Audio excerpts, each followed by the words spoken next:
So what's up mga sir, nandito na naman tayo para sa panibagong video. So for today's video, yan, finally natapos na natin tong ating mga nire-repaint. So ito na siya ngayon. So ngayon is ikakabit na natin dito sa ating pino itong mga bagong repaint. Yan siya. So ayan lahat yung mga repaint natin. So yung mga sir, samahan nyo ako ikabit natin.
So ayun mga sir, na-install na natin yung mga kaha niya. So ito yung kanyang itsura niya ngayon.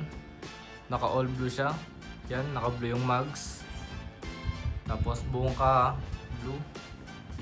Itong side mirror na lang yung hindi. Pero okay na rin yan. Para hindi totally blue. Yan, so nagkukulangan ako. May binili tayong mga sticker ngayon. Puro mga original. Para magbukang stock pa rin. So ito siya ngayon.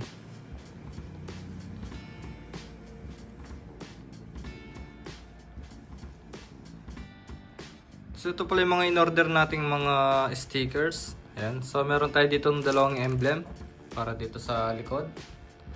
Tapos meron tayo ditong yun, logo din dito sa kanyang speed meter. Tapos pino. Dalawang emblem din sa side. Tapos Yamaha. At mga warning. So ayan yung mga part number niya. Pwede nyo pa rin siyang orderin kahit sa ang Yamaha Trias shop. So tara, dikit na natin.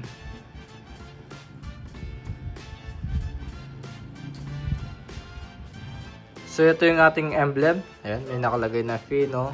Tapos dito sa dulo niya is Premium.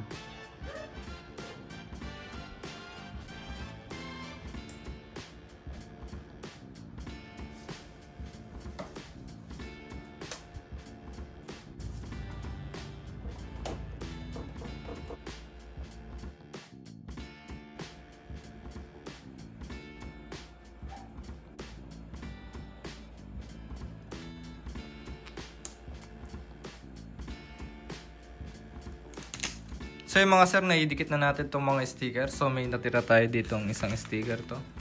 Itong Yamaha Lube 80. So hindi ko alam saan ko siya ididikit. So ito pala yung mga sticker na dinikit natin. So ito meron dito, emblem, tapos Yamaha. Tapos dito yung warning. Tapos dito yung manual. Tsaka yung PSI. Dito naman sa likod, Pino, emblem. Tapos Yamaha dito sa likod. Then Pino, emblem. Dito naman sa harap, yung emblem lang ng maliit. Tapos, yung automatic pino. Yan.